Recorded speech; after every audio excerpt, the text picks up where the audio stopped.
we're going to build something that can last forever. If you build just a game, it's a finite experience. It starts at point A and it ends at point B. But if you build a story, then this specific story that you're saying might come to an end, but the characters are still alive in an environment that's alive, that can build into all the stories, and the world is alive.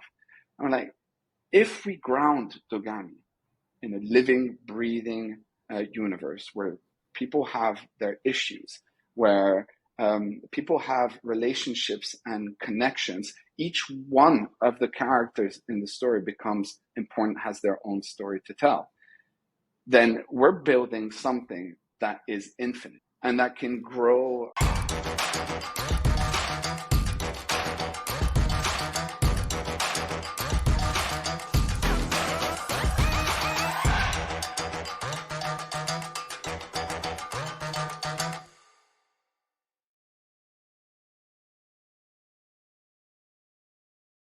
And we are back. Welcome, everybody, to Founder Insights Podcast by Animoca Brands. My name is Rich Robinson. I'm your host, entrepreneur in residence at Animoca Brands. And today we have one of the co-founders of Dogami.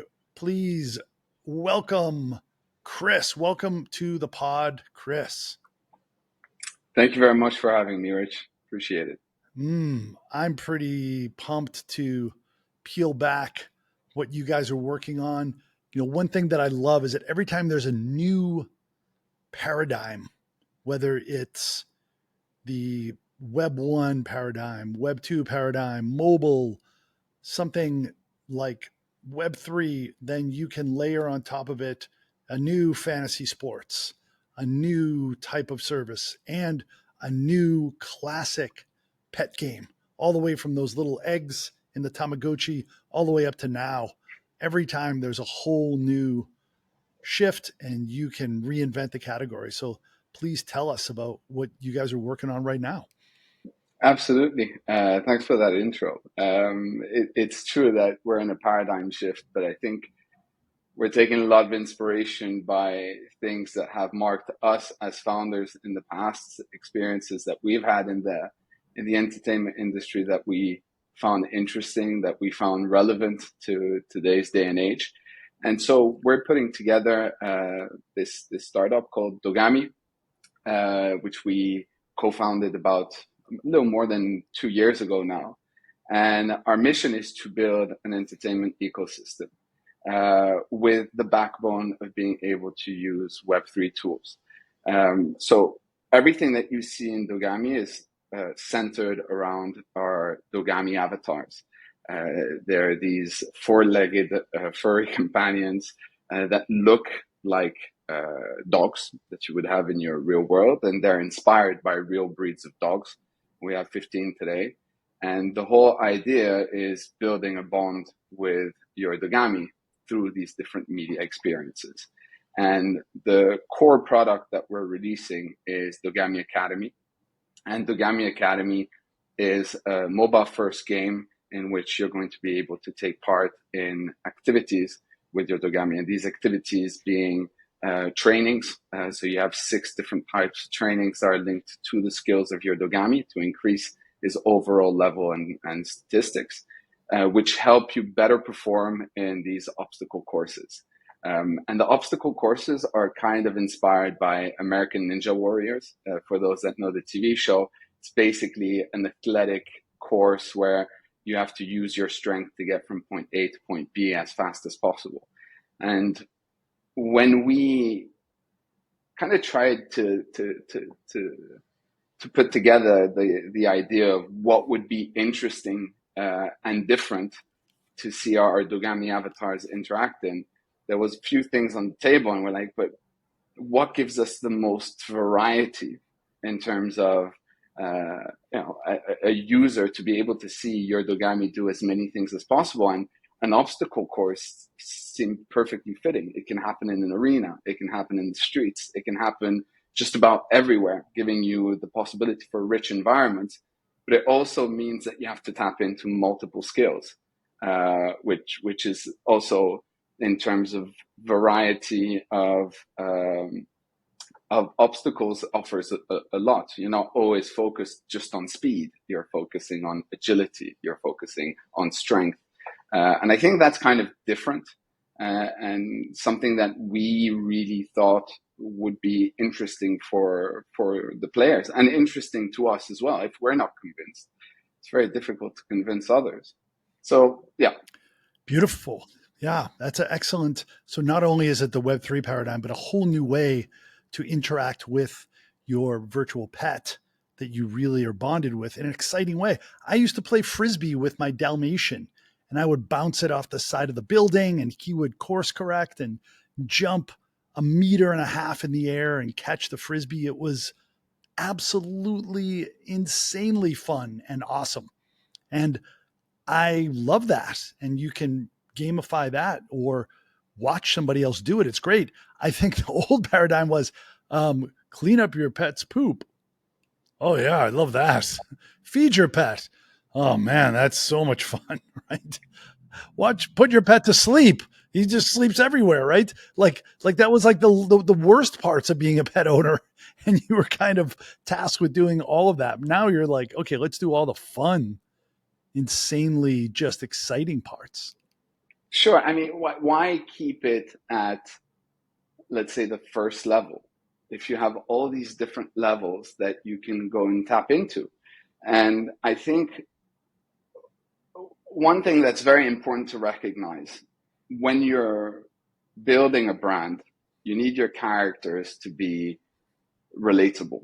You need to be able to have a sense of scope, a sense of stakes. There's a lot of things that needs to go in so that this world that you're in is exciting. And one of the things that we're establishing in the brand today, and we've done this through the release of a first comic book, which is called Dogami Companions of Earth, is we wanted our audience to be able to relate with a world that looks like the world today.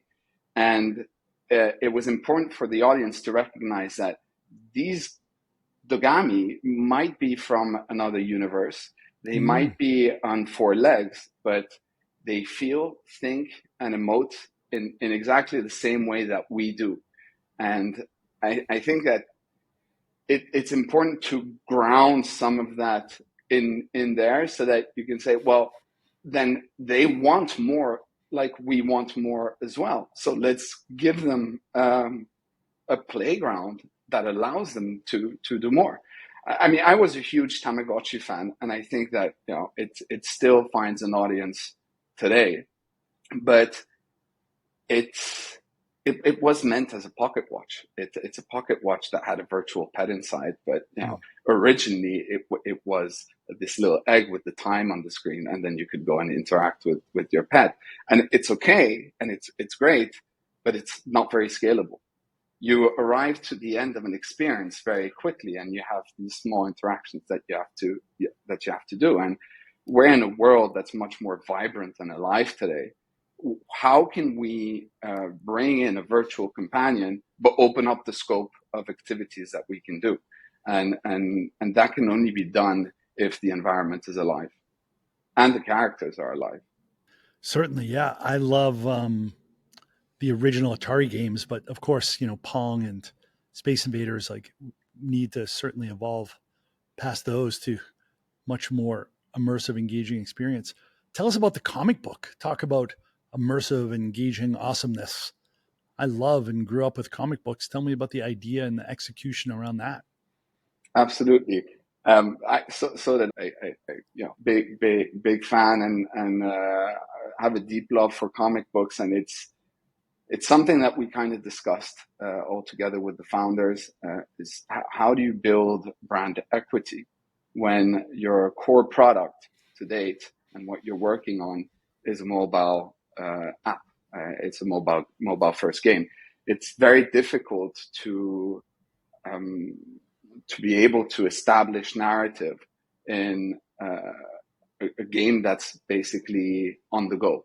something that you can pick up and drop off. It doesn't have the same kind of attention that you have probably on console or PC games, where you're at a destination. You sit down and you take in everything that it has to offer with long cutscenes and cinematics. So we decided we needed to kind of find a new angle in which we would be able to tell narrative, and something that could also live both in the physical and in the digital space. And I think comic books have transitioned really well from a classical format to a digital format, and allow for you to be able to fully focus on narrative, because that's its main purpose. It's to bring you entertainment, joy, and to be able to develop a story across time. And so we had a few meetings with a few people from the comic book industry, and we worked with a few writers until we really got the foundations of what it was that we wanted to build on. And so Dogami Companions of Earth talks about the awakening of all dogs on Earth into their true Dogami selves.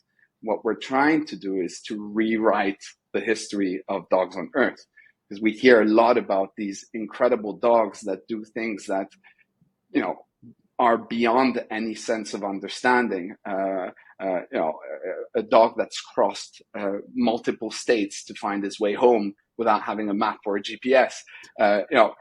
Dogs have this incredible capability to do things that go completely outside of our understanding. So what we're trying to tap into is that truth and develop it. So we say, well, maybe they're not as normal as we think they are, and maybe they're from another universe, and they've been here for so long and grown next to man, but they forgot who they truly are. And in the comic book, what we want to do is we want to have that event that kind of wakes up all the dogs on Earth into remembering why they were there in the first place and what impact they're going to have on the world.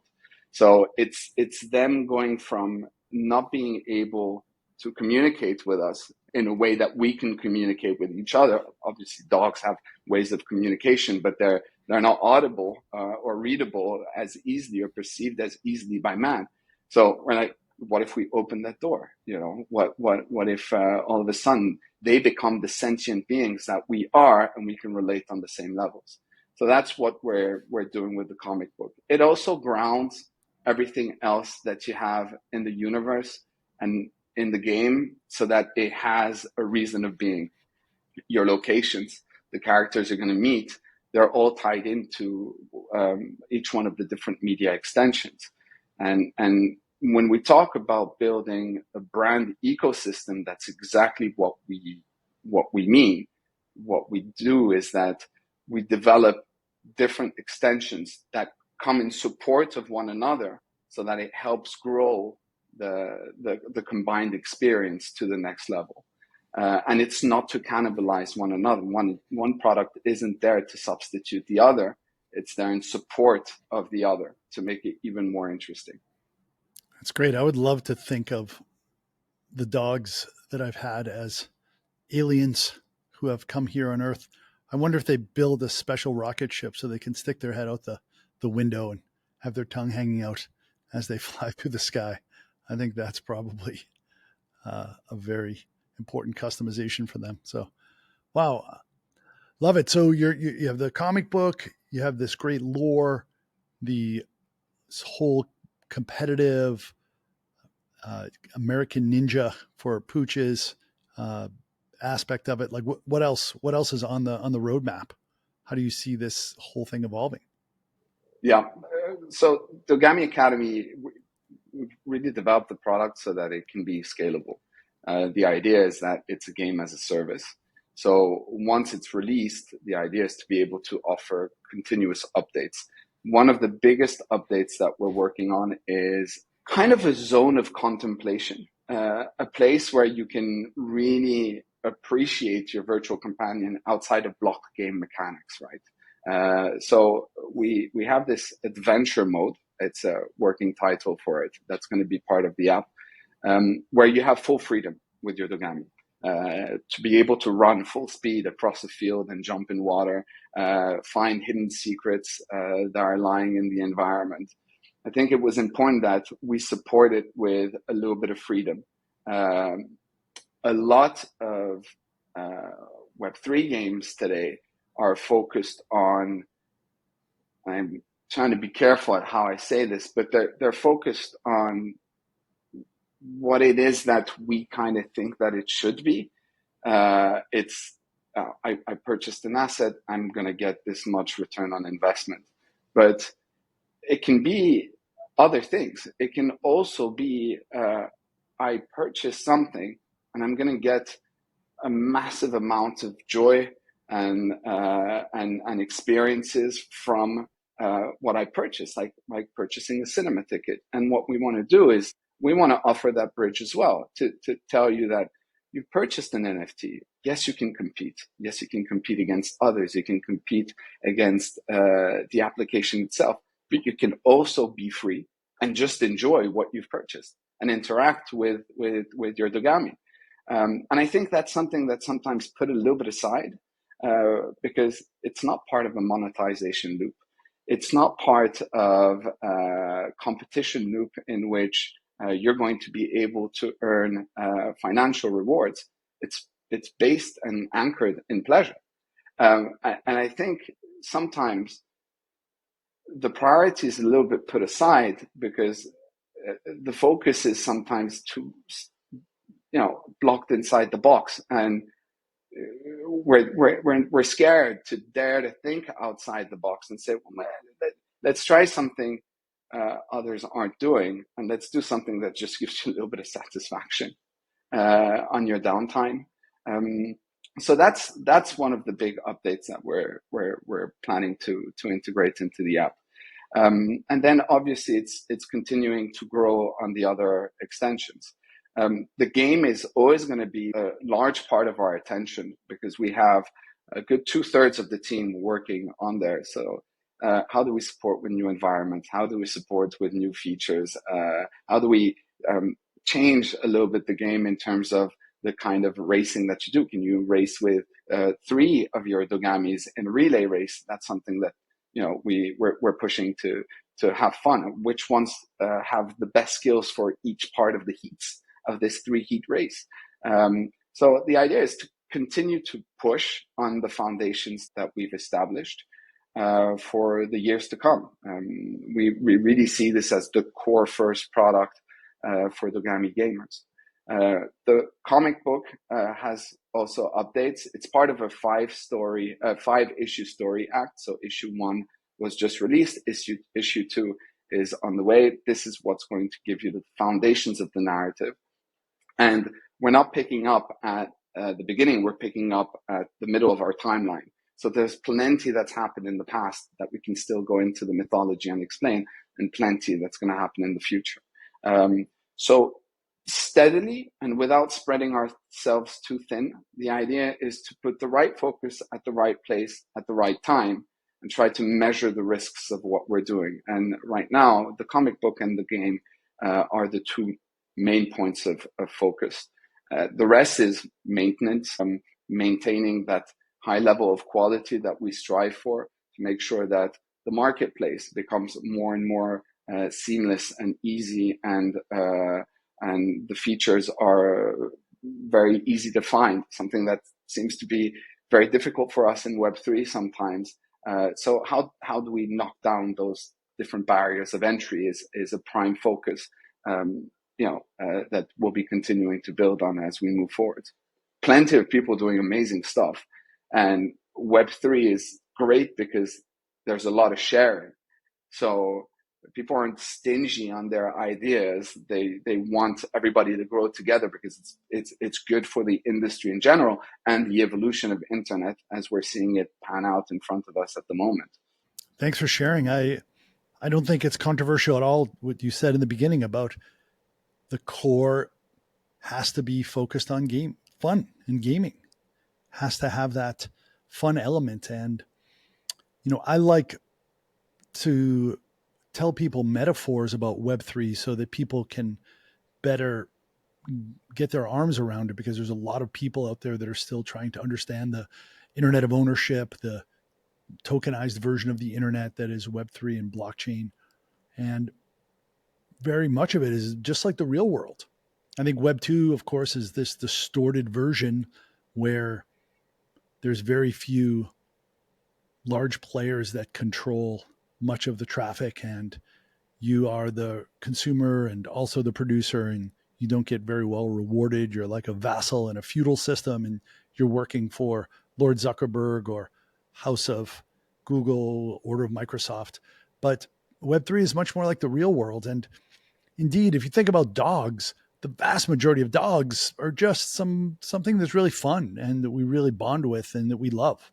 And sure, we own the dog, but it really kind of owns our heart. But we don't think of a dog as something that yields necessarily. You can buy high end purebreds to breed them and make money, and you can have dogs that are all about utility, guard dog, or perhaps a dog that's helping people who are blind, guide dog. But the vast majority of dogs are really there just to provide, love and fun. And I think, yeah, companionship, right? And I think that's kind of where we're going with NFTs. In people will be connected to that NFT, or they'll be able to really have a lot of fun with that NFT. And yeah, I think I never really thought about NFTs as like pets or dogs, but there probably are some more parallels. Put them in the show comments if anybody has any other ideas. Um, Excellent. And tell us. Let's go back to origin story, how you and founding team met, and what was the catalyst for this, and some stories, anecdotes along your journey. It's kind of funny because usually you have a lot of partners that either started off as friends, or they started off because they had worked together previously, or there's usually the story that kind of connects all the founders together. And in our story, nobody knew each other. Our first day together was the day when we kind of started developing the strategy about what it was that we wanted to build. There was, for everyone, this desire to hold this opportunity of Web3 into the hands and make history in our own way, and hopefully execute on it well. The original idea came from Adrian Magdalene, which is our partner. He spent 12 years in the pet industry, and he built probably, I think, the second biggest, if not the biggest, social network around pets, cats, dogs, hamsters, rabbits, you name it. And he sold the company to Purina, which is Nestle's pet care and pet health arm, about 3.5 years ago. And he was able to tap into a Web2 community for a very long time, for these 12 years, with a massive amount of traffic. And he saw the possibilities of Web3 and thought, well, what if we bridge a new community in Web3 around pets? That was kind of like the essence of the idea. And he was in contact with two other co-founders, which are Bilal and Max. And he pitched the idea to them, and they were like, listen, this is very cool. There's something that we can do. And Adrian is quite fantastic on this. It's like, once he has an idea, he'll go to the end of it before saying it's a good idea or a bad idea. It's not one of those that has that idea but does nothing about it for a long amount of time.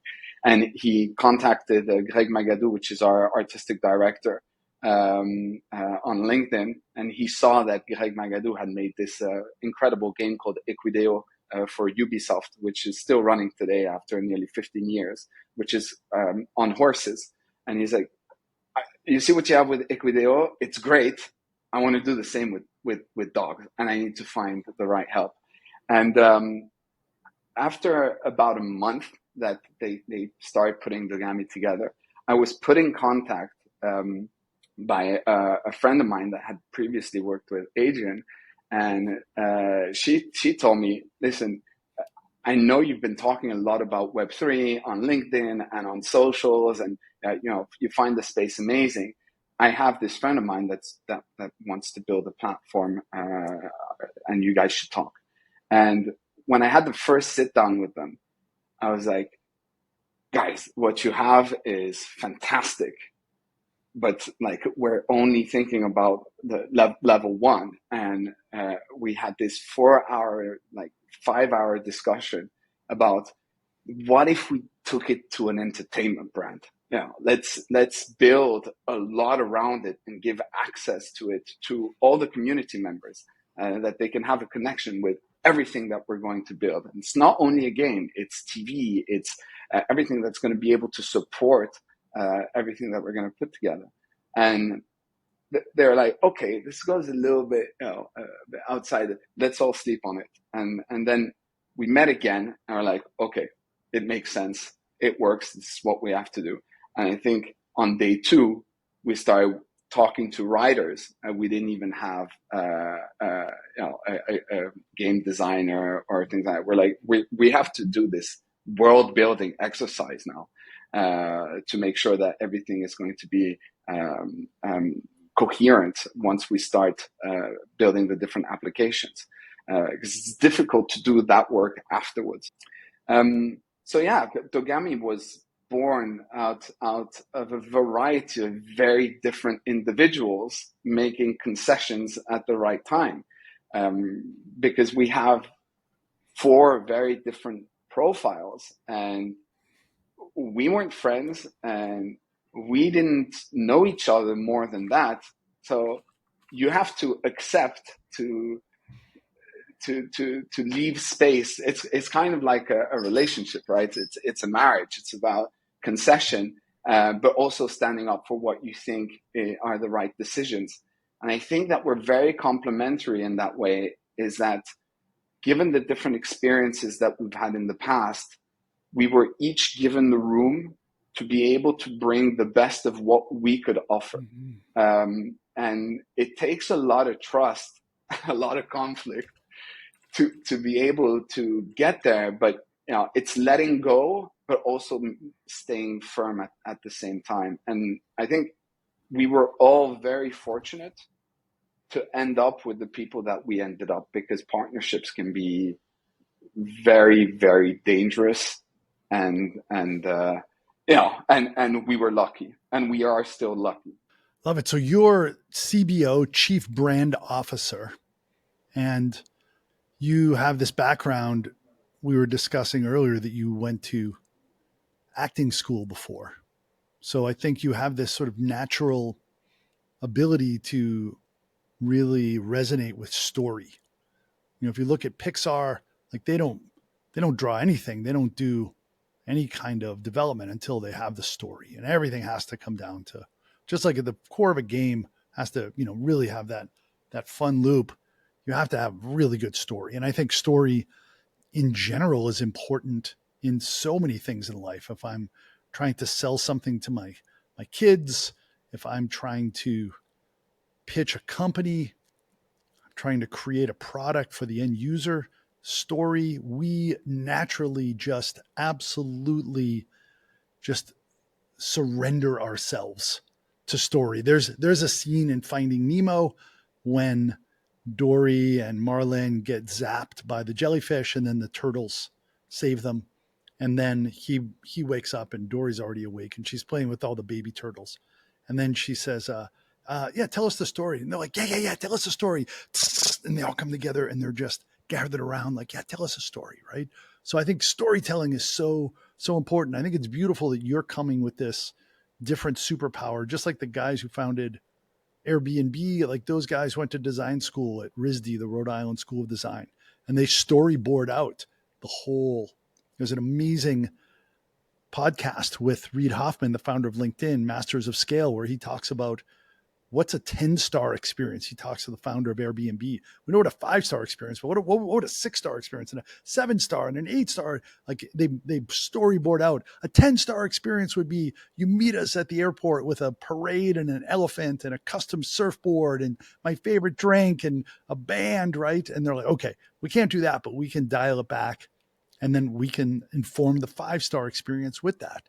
And I think storyboarding and having the whole alignment around that is super important. And I love that you started with that. Like, tell us a little bit about that session, and some of the back and forth and how it shaped out.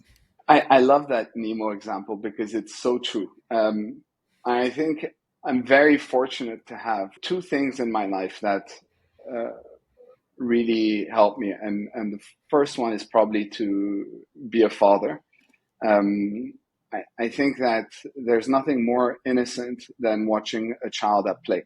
And it's something that we lose as we become adults, right? You build these inhibitions and you refrain from moving into that imagination space, and you close yourself off into these formatted boxes that are created by society. And I think that having kids keeps you in the play.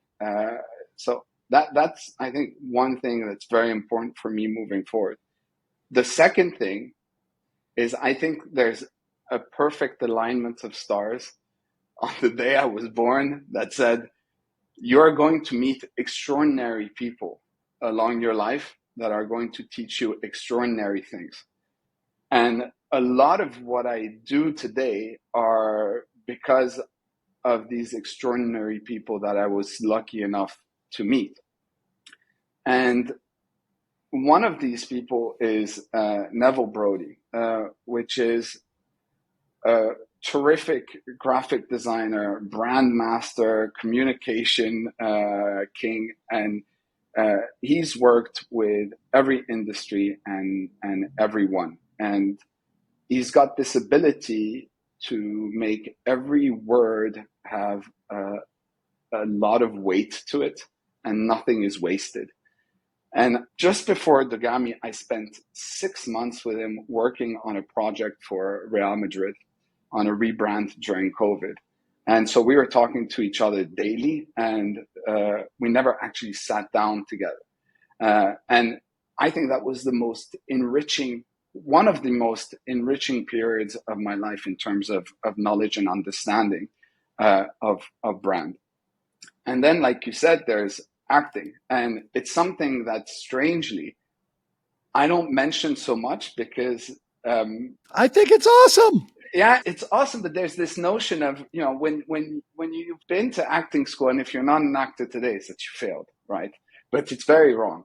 I did this course at Stella Adler, like you were saying earlier, which was amazing.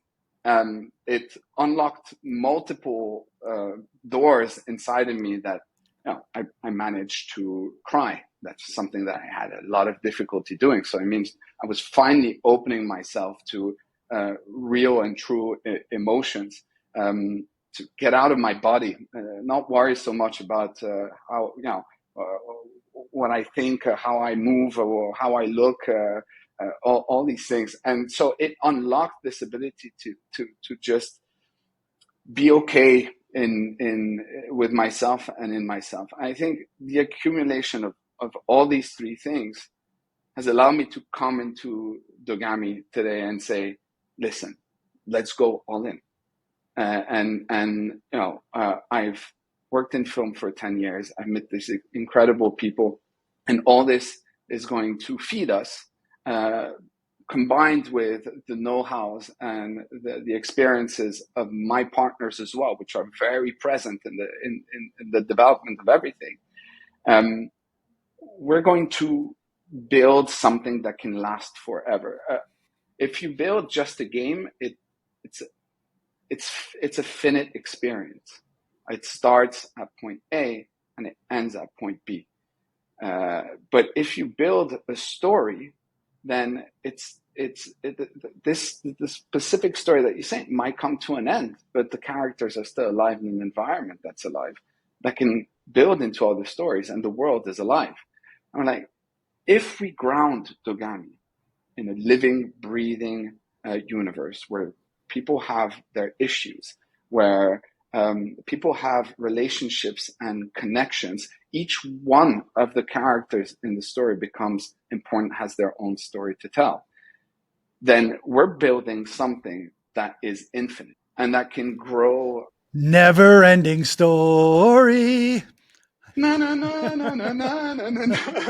That's beautiful. So Never so ending I think story. it's that leads me to my next segues perfectly. Tell us about improv that you studied and the fundamentals of improv and why that's something that's so helpful in running a startup. That's a good question. So improv has this ground rule. It's number one rule of improv is you can't say no. So everything relies on the power of suggestion.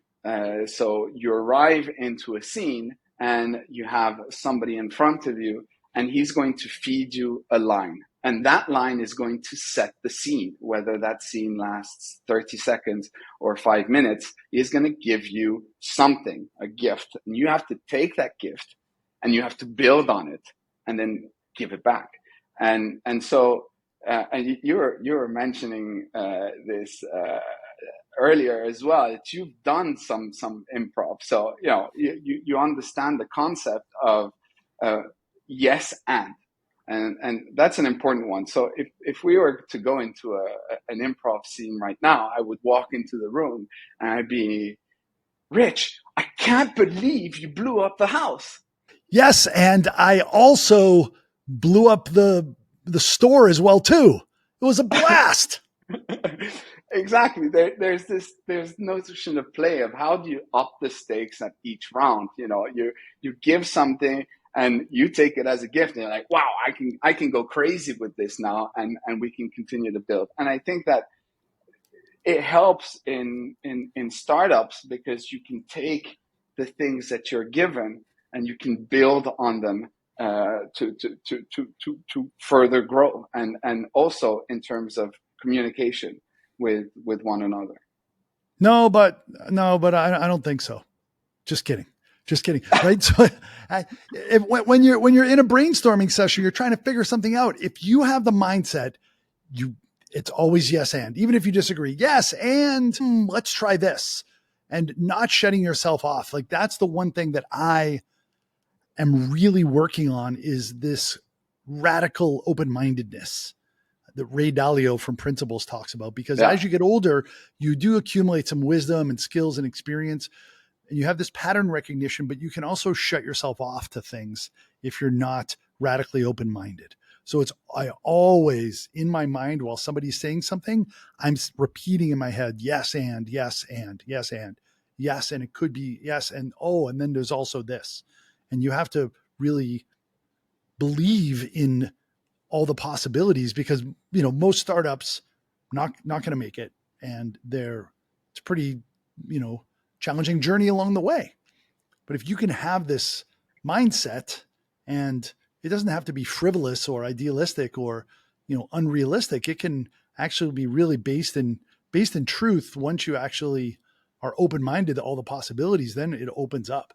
And I think it's a beautiful skill set. Tell me about some of the things that you've experienced in this journey, maybe that people from the Web3 builder land can learn from you, something that you kind of wish you knew before or lesson along the way. So we've been very lucky because we made plenty of mistakes, and I think that there's nothing you can learn more from. Can you say that again? I want you to repeat that, please. We were very lucky because we made plenty of mistakes, Yes. and I think that Great attitude. it's from that you learn, right? Web3 is new. I mean, it's still new. It's been there for a while. People have been using tools for longer than others, but when you're in a builder's mindset, you need to take risks, and so you will make the wrong decisions, and that installs an element of um, being able to pivot, which I think is very important. Is being able to know when, okay, that's the wall, guys. Let's be very careful because we're getting very close to the wall. So which way do we turn? And we launched the first app, which was everything that I described in the beginning when I was talking about a Tamagotchi. And we took too much time to see the wall coming. And I think that we have to be very attentive to, especially our team members, and not be so closed-minded sometimes. No, but it's going to work. The way you see it now is it's because it's still being developed. Yeah, but the foundations feel wrong, And we got a few alarm bells from a few team members, which we're incredibly lucky to have.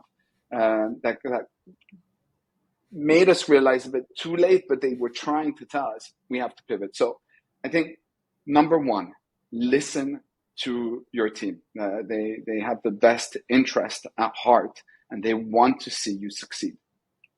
Number two, be opportunistic, but don't be overly opportunistic. I think you're going to, and this comes back to the thing about improv, where I'm going to go a little bit against what I said, is I think you have to say no 90% of the time to opportunities that are not your prime focus.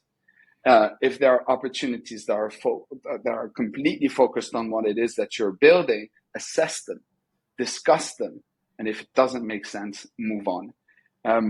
We saw just after launch article after article, headline after headline, and say, wow, yeah, everybody's communicating so much. We need to do activations. We need to do this.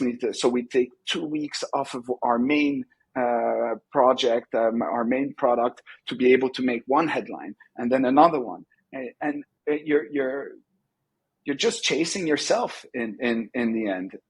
Instead of saying, let them talk.